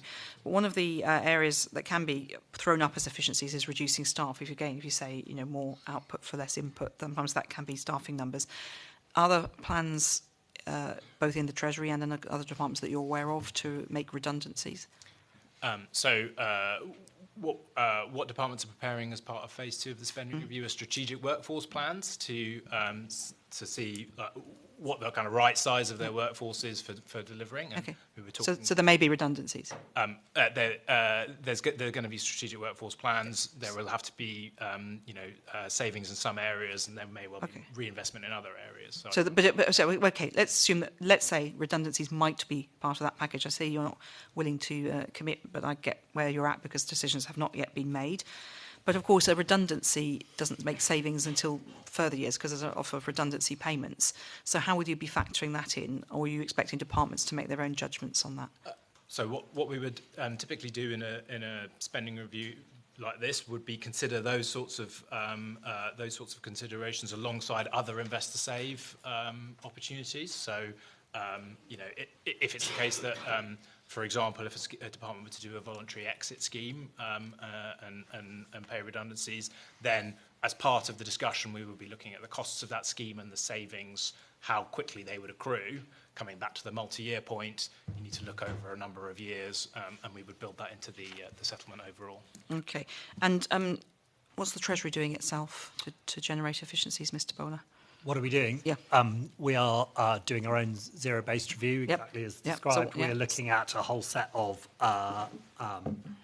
areas where we can do things more efficiently on non-pay, but the headline things are duplication. So there's a set of things that we do in more than one area across the Treasury. Flexibility. Can you give us an example of duplication, a precise example? There is we do various bits of advice and economic advice in different bits of the Treasury. Some of our international engagement is across several bits of the Treasury. I mean, we're having these conversations with ministers to get some internal challenge as well on the way we're thinking about it as Directors General and Second Firm Sex and obviously James. But some areas might come up. So in my area, in the fiscal group, there are people who are monitoring the markets and thinking about, financial market moves in my colleague Gwyneth Nurse's area. They're thinking about financial stability. We both talk a lot to the Bank of England. So there's an area where, we've identified that we should go away and have a look to see if there's any synergies, whether we can collaborate more together and bring some efficiencies, but also, improvements by working more closely together. It's interesting. I mean, I completely get that. And there's many departments where they're working cross-policy. Ukraine policy on Ukraine, for instance, covers many areas. But I would have thought this was low-hanging fruit that you'd have found before. What's changed? No, well, I think it gives us an opportunity to look again. What is this? The zero-based review is giving you an opportunity to look again. Is it because there's a spending target being set that you're looking at this now? I'm just surprised that this hasn't been something that's been looked at before, given we've seen quite big reductions in the civil service at different indeed. points. So we are looking at, this was a particular example of an area where you might see an internal overlap, where you could find some synergies and savings that way. It's part of a much broader process, obviously looking at, where we do things that maybe our ALBs do, or where there's some other areas of duplication externally as well. So that was just an example of something internally. James talked about how an analysis was another area.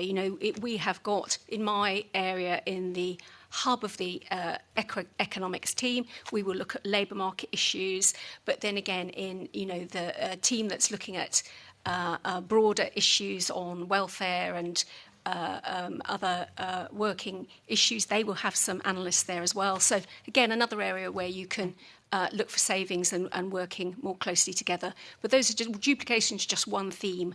I think James mentioned about thinking about more flexible resourcing, how we handle peaks and troughs of work over the calendar of a year or a spending review cycle.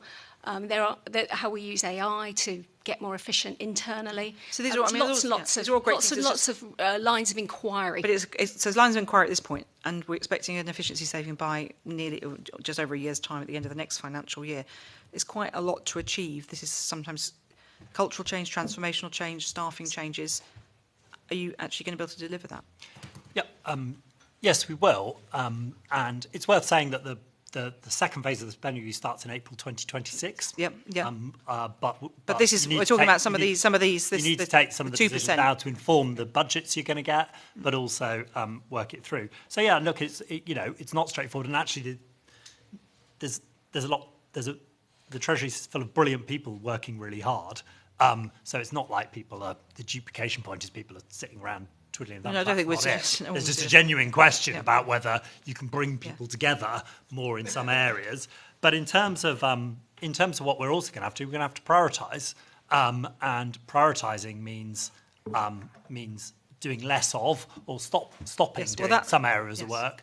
In particular for the Treasury, that probably means overlap with other institutions and working out who does what. And, from my point of view as permanent secretary, one of the driving things that I will be looking at, we could talk about our people survey and all the rest of it, is, it can't be the case, that workload is a concern for Treasury staff. And it can't be the case that we just ask people to do much more, but with less people. So we are going to need to look at our outputs and how we do things. Right. And that's why I made actually the point earlier about not micromanaging departments. Well, indeed, but we've got to make sure departments deliver, which is, as I know from the last decade of my work. Well, actually, not all areas of the Treasury will. We are expanding our delivery unit with that in mind. So it's a fluid thing. I'm going to bring in Mr. John Glenn very, very briefly. Efficiency and the spending viewpoint. For example, OFSI, we had before the committee a few months ago. They've surged in numbers, but they've also got Ukraine policy, obviously, in MOD and FCDO. I thought that might be an area of duplication. Yeah. But one of the sort of classic challenges I seem to feel is worthy of comment is the challenge of bringing cross-departmental teams together to deliver and whilst simultaneously having accountability. Yes. For example, looked after children. A massively costly enterprise, but a crucial policy area to get right.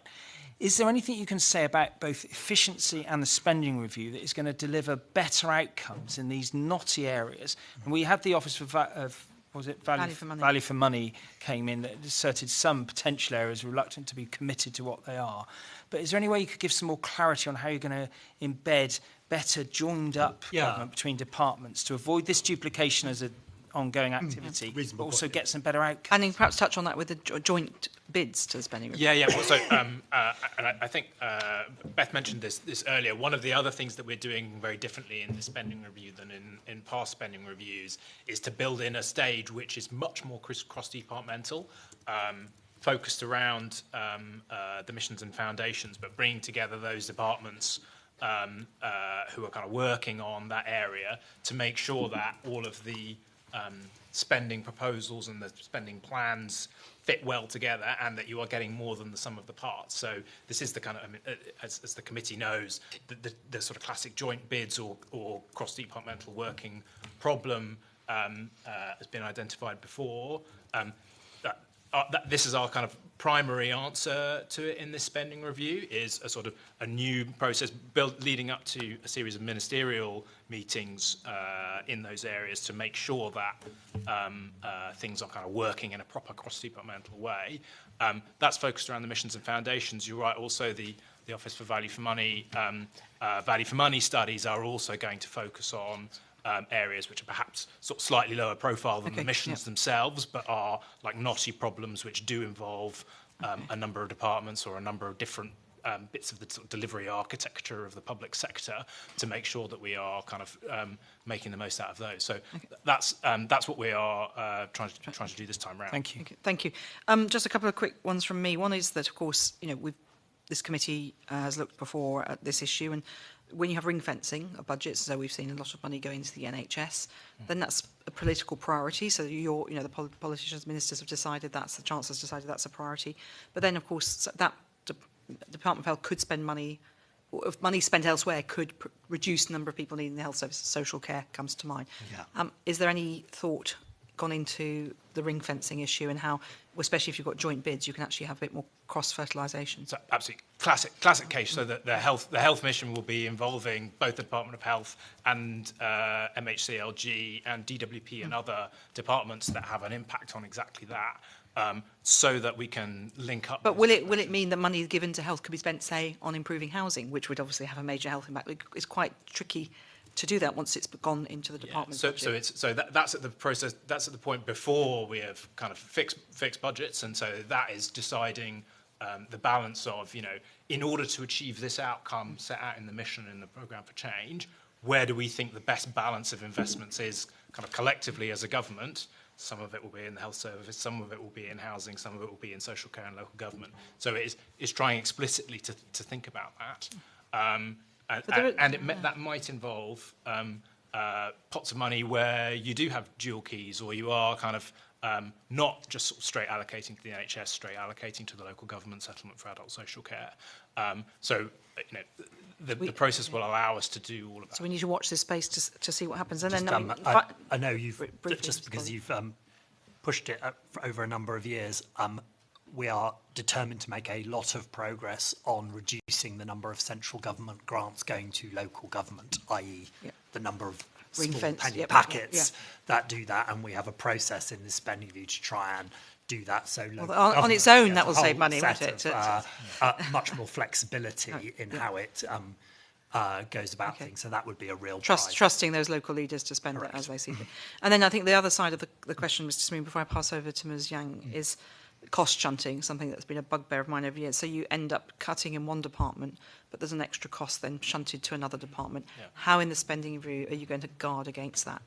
So again, that's what this more cross-departmental phase of the spending review is designed to do. So we'll get initial returns from departments, and then cost shunting or knock-on impacts in other elements of the public sector will be kind of front and centre of the discussions there. So the classic example is always the criminal justice system, where you have this long run. So would that mean that the other departments could say, for example, the Home Office could say, well, hang on a minute, if you close mental health hospitals, then the police will have an extra cost, and so other departments will crawl over each other's spending reviews and make those points? Is that how it's going to work? That's the point in the process where we're explicitly making room for exactly that kind of question. Okay, you can see some interesting political discussions and possibly blood on the carpet at that point.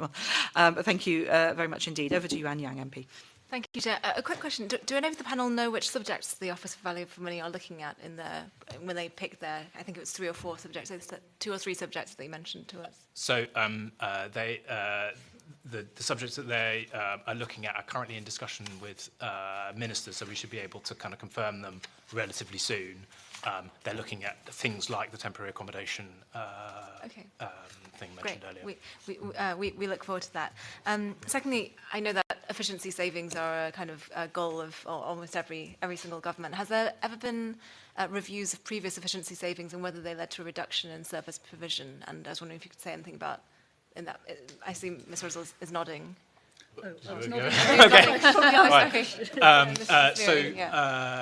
Yes is the answer. So in previous spending reviews, there have frequently been sort of reporting on the impact of those efficiency savings. So, for instance, after the 2010 spending review, there was a sort of series of reports, I think, were audited by the NAO.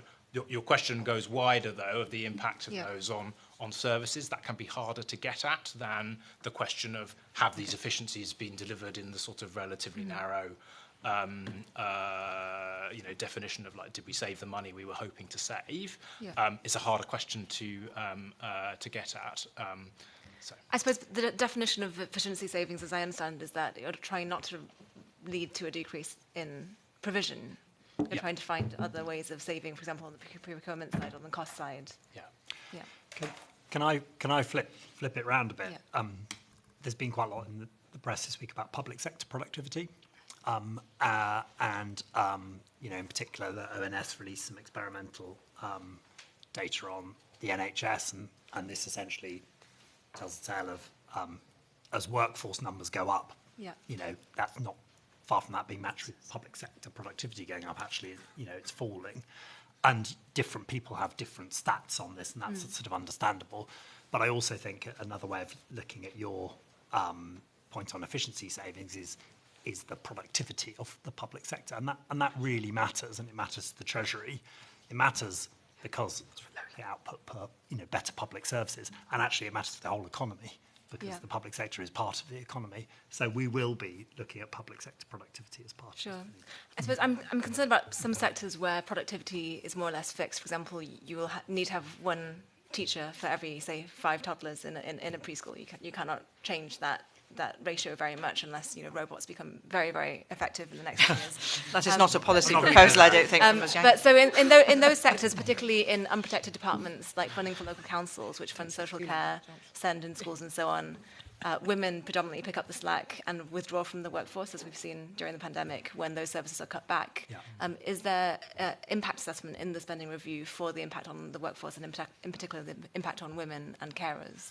I mean, some others might want to come in. I mean, I would say that both the last government and this government have done particularly significant interventions on childcare explicitly with that in mind, and in terms of the impact of that and impact on thing, actually it's had a really quite rigorous set of things. So in particular, these are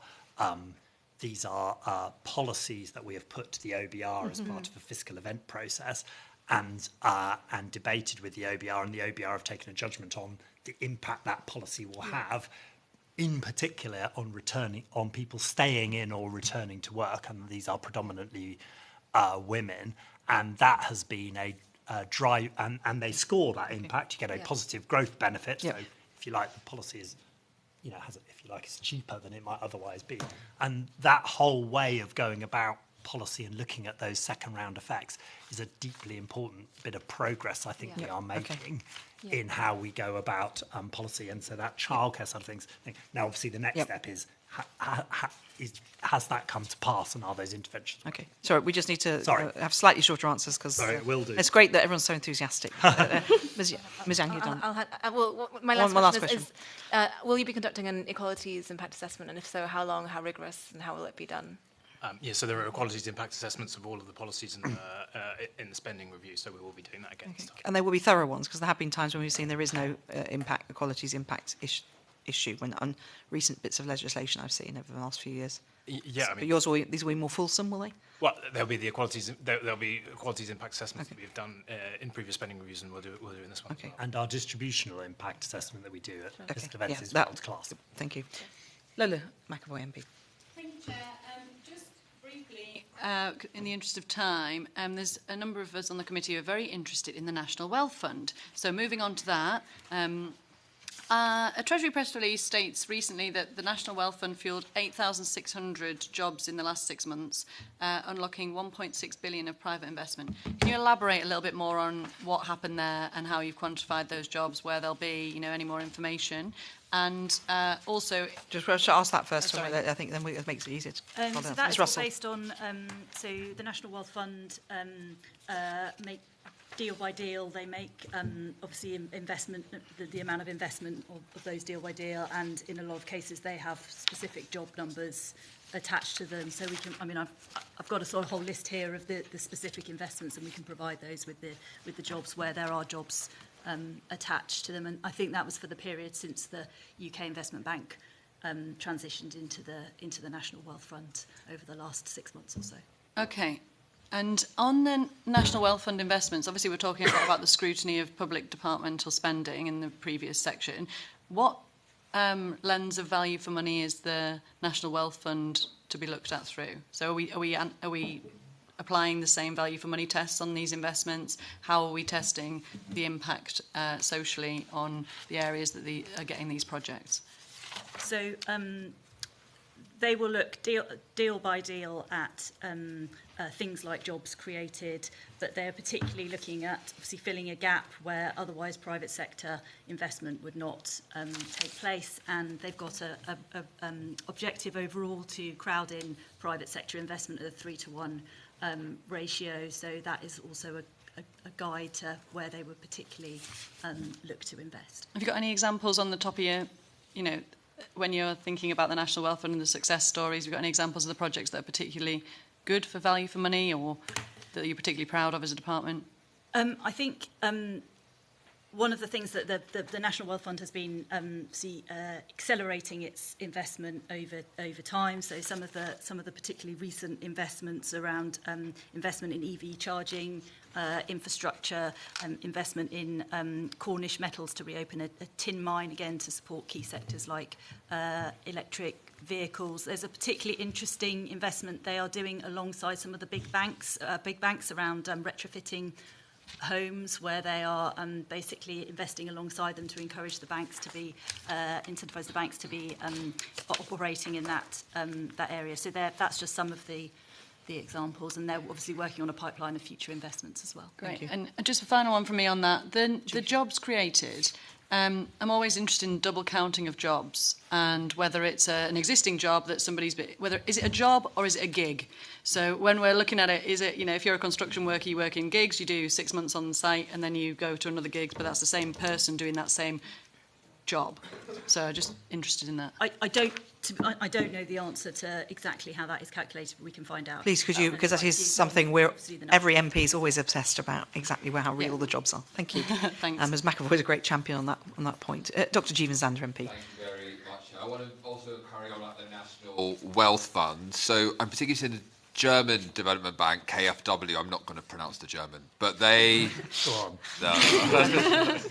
I'm in politics, it's very dangerous. But the KfW does raise finance through private sector loans.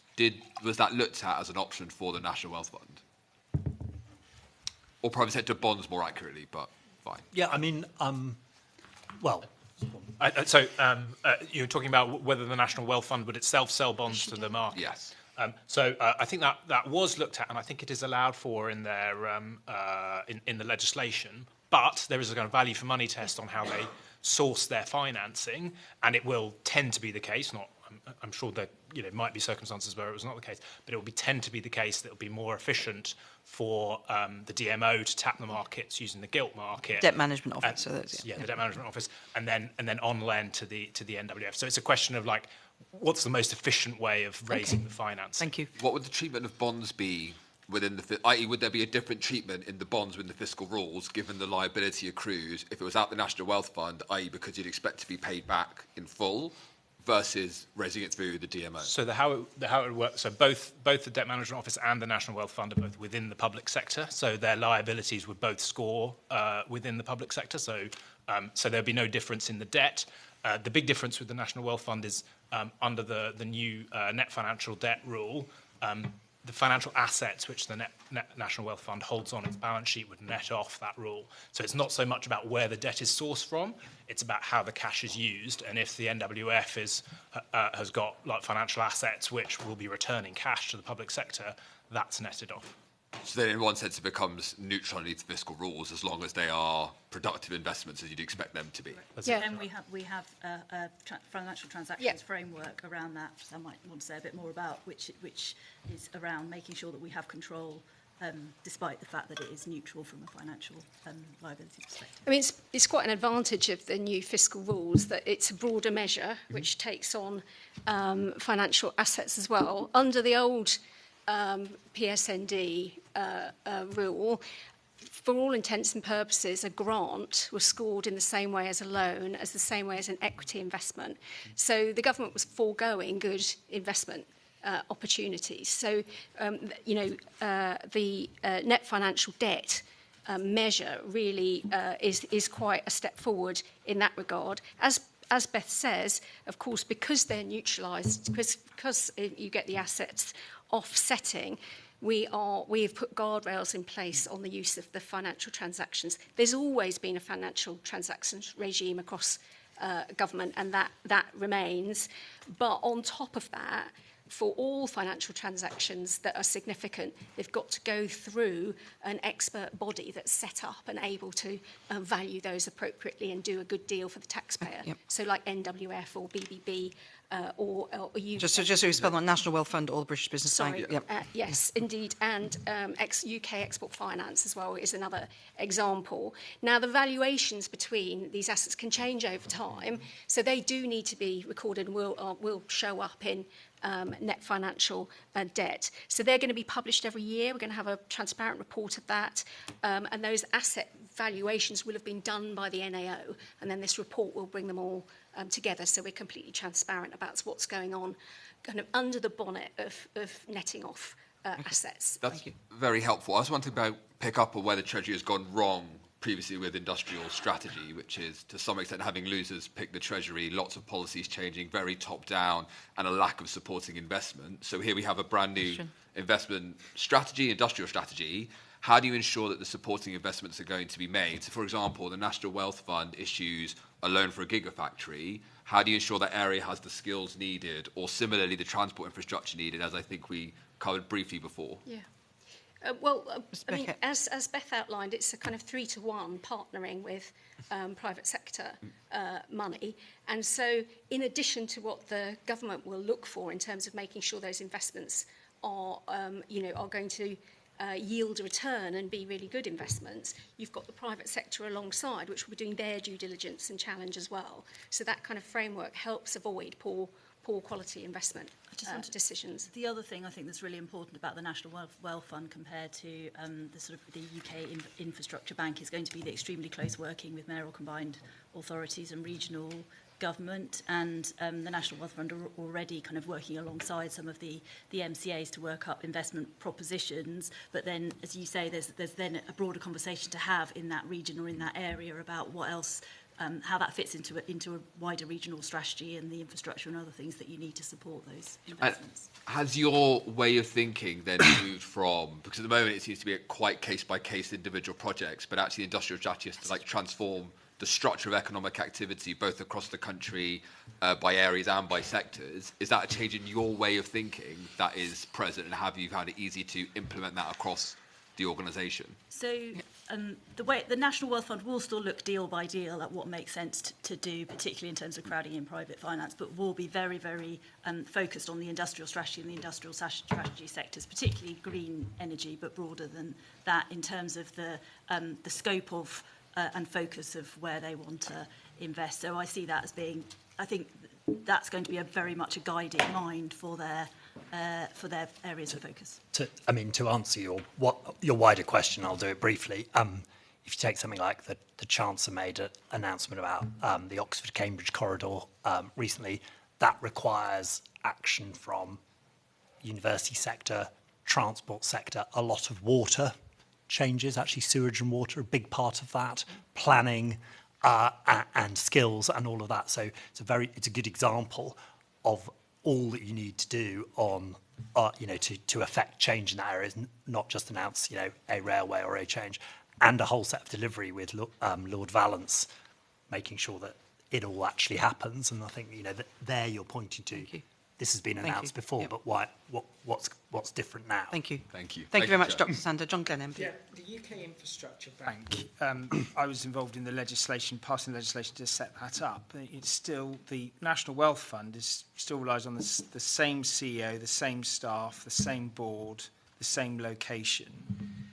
The mandate is the same as well. I know, Ms. Russell, you said about the relationship with local authorities and regional government, and there was always provision for that under the UK Infrastructure Bank. We've went over the new fiscal rules.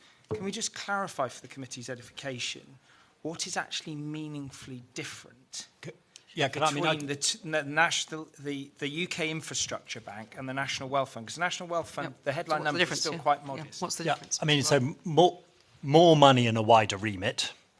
But that's the extra 5 billion. Yeah, and a wider remit than UKIB. But to just point to your first point, because I think, it took 3 years to set up UKIB in Leeds. It would not be sensible to set up a brand new bank somewhere else, which you might imagine might take another 3 years. So I think we're walking towards the synergy. Okay. So there actually, rather this than is away in a from- moment where government didn't create new infrastructure. Indeed, I seem to remember giving evidence to the committee Indeed. where you said, are you going to scrap the UKIB? So we're building on it. Just to mention another couple of specifics as well, we will be giving them the ability to use an expanded suite of financial instruments, including performance guarantees, and we are also talking to them about a new risk framework, so enabling them to take more risk than UKIB did through their amount of economic capital that we give them. But not ARIA level risk, somewhere in between. Thank you very much. Thank you very much, Mr. Nair. Mr. John Grady, MP. Yes, thank you, David. Yeah, now, the National Wealth Fund's predecessor, the National Infrastructure Bank, led to a regeneration project in Teesside, where some have questioned the value for money. So, looking at the National Wealth Fund, and it's probably best to do this yes, no, and follow up in writing, actually, because time's marching on. Will it play any role in assessing the value of the projects it lends to in advance of the lend, and then post the lend as the project's implemented? Yes. And could you follow up in writing just to set out how you'll do that? Yes. And then we can move on. Well, there you go. Mr. Grady and Mr. Bowler are super efficient. Tell are, Mr. aren't we? Smewing. Yes. Yuan Yang, MP. Earlier that the Treasury is also conducting its own zero-based review of its own costs. Do you consider the Treasury indemnity to the Bank of England's asset purchase facility as one of those costs? And I note the publication from the bank yesterday that estimates around £30 billion a year is being transferred from taxpayers to commercial banks as a result of that historic indemnity. I think I may have to ask Mr. Bowler. The bank published yesterday. They do it quarterly. Their kind of transparent accounting for the APF, and they had the lifetime costs ranging between 55 billion and 115 billion in net present value terms. I mean, obviously, it was always seen that QE, which gained us, I think, £124 billion, would reverse, and now it has actually gone in reverse, and we're running down those numbers. The pace of that is a monetary policy decision and not something that we get involved in.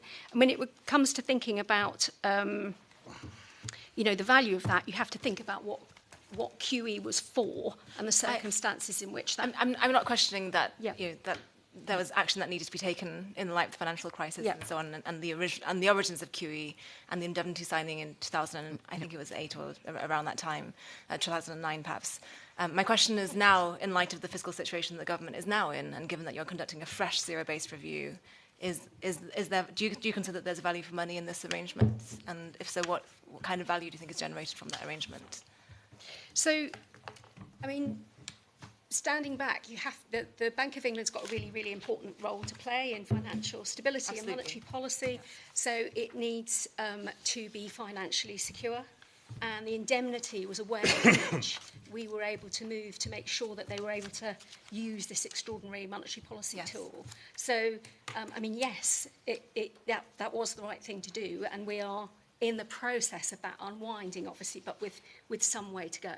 I mean, taking aside, again, the historic decision that was made long ago and many previous governments ago to start the indemnity process, does the Treasury, do you have a view on whether now, given the current fiscal and macroeconomic outlook, whether the commercial banking sector needs that £30 billion a year from the taxpayer?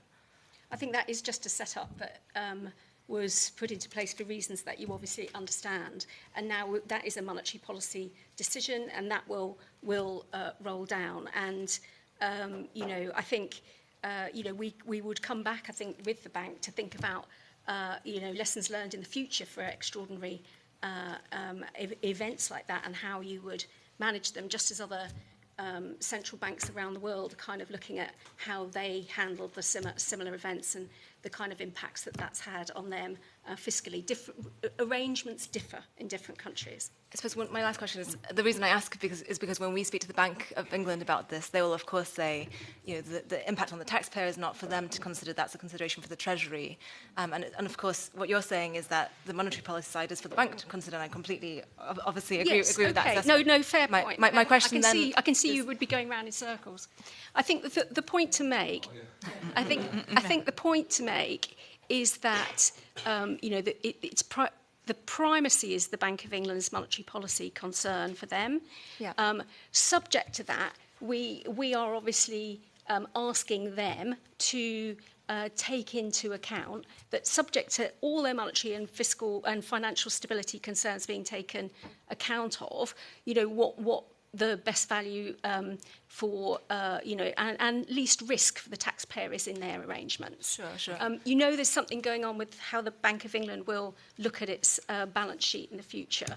And that is something equally, they would discuss with us the way in which that would be financed by the Treasury. And in fact, the Court of the Bank of England has been looking at that today. And I think the announcement will be out tomorrow on the Bank of England's balance sheet arrangements. Okay. Thank you. That's very timely. Thank you very much, Ms Young. Bobby Dean, MP. Thank you, Chair. Just going to move to the balance between growth and regulation. You'll be aware that the Chancellor's pulled in a lot of the regulators and said that they want them to be more focused on growth. Could you talk us through what discussions you may have had with ministers and the Chancellor about the potential risks this may pose to consumers, workers, smaller businesses? I think it's worth saying at the top, and it's particularly the case in financial services where the Treasury has a direct line, that robust and high standards of regulation are the cornerstone of stability, particularly in the financial system, and that there's a whole set of regulation, including the regulation after the global financial crisis, again in the financial services system, on things like capital requirements in banks that are there for a reason. That said, the Chancellor, in her Mansion House speech, did ask to look at regulation as a whole. She asked from a number of areas. She asked that regulators had an explicit, if you like, secondary objective on growth in how they go about thinking about things. So they take into account growth as they're taking their decisions. And she's asked regulators to write to her and the Prime Minister with positive ideas to help growth. And I think the things that she has been looking at is there's regulation, and then there's the delivery of that regulation and whether that creates bureaucracy and delay. There's overlapping potential regulation, and there's, as she said, and again, this was applying to financial services, there's effectively managing risk, not necessarily eliminating risk. So all of those areas are there. But absolutely, it is the case, to answer your question directly, that you need to weigh up the implications of any changes in regulation to the impact it might have on the risk to customers and all the rest of it. And I think the answer is that we're very used to doing that, but we also need to make sure that we're considering growth as well. And so, when we speak to regulators, obviously they speak probably most often to the firms that they're regulating. So some of their ideas for deregulation may be coming from those firms as well. So can you give us some concrete examples of where deregulation in the recent past has kind of resulted in tangible and sustained economic growth? I'll give you a couple of examples from the financial services sector.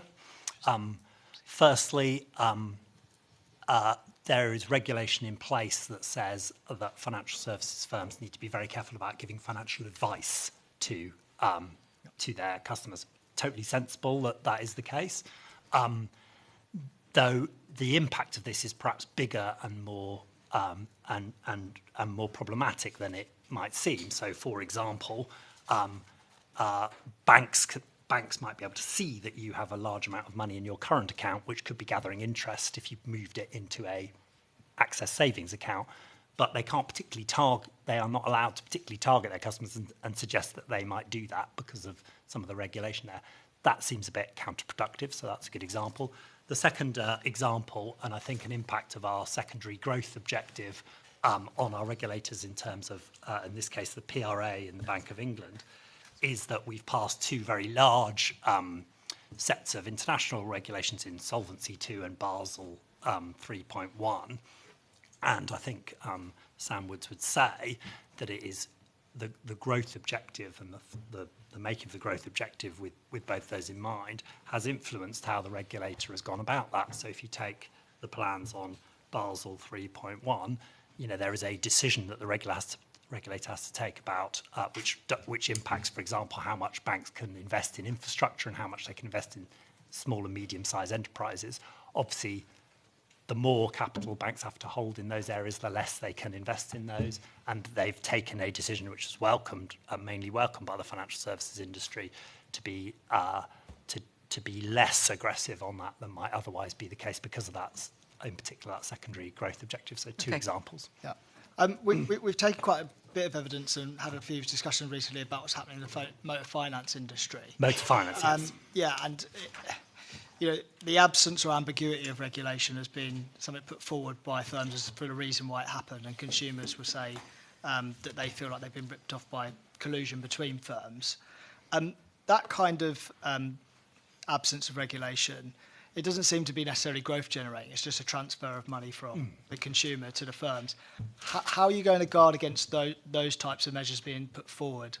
So deregulation isn't necessarily growth enhancing, but we'll just see transfers of money to firms from consumers. No, so I mean, look, absolutely. I don't think there should be, as a rule that regulation bad, less regulation good. So, for example, there is all sorts of potential that, increased regulation in crypto, maybe in AI type areas, will help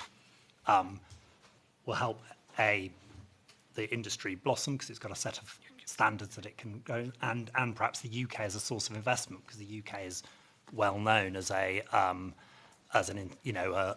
sound and attractive place for with financial stability and sound regulation. On the issue of motor finance, we need to be slightly careful because there's legal proceedings well underway. The government's applied to intervene in the appeal to the Supreme Court there, and one of the reasons there is to make sure that consumers continue to have access to motor finance and it doesn't damage that ability, because it's obviously a popular way of buying a car. But we'll see what there's an application for us to set out the government thing, and that's yet to be replied to by the Supreme Court. So I don't particularly want to go into. I guess just because a lot of the focus seems to be about potentially weakening protections for consumers, but to go back to your previous example about money sitting in a bank account, couldn't we regulate better to get the banks to be allocating that capital more properly rather than try and encourage the consumers to take riskier investments? Well, I don't think. Sorry, I'm not suggesting consumers take riskier investments. Indeed, it's just. Well, if they move it from cash into, say, a stocks and shares ISA, sure, but this would be this would be about perhaps just moving it into a savings account which pays interest where a current account. Is a savings account really growth? Yeah, but the banks still hold. But there is a whole set of other things where we are doing more to protect the consumer. Perhaps the best example, which I think came up with the committee last time I was here, was the buy now, pay later area, where the government is moving forward with regulation of that sector, and that's to make sure there's options for redress, but also cover for consumers. And then on the issue of fraud, we're taking the legislative cover to make sure actually that the banks can delay suspicious payments in a world where actually mostly there is an enthusiasm to deliver payments as quickly as possible, to actually allow for consumers to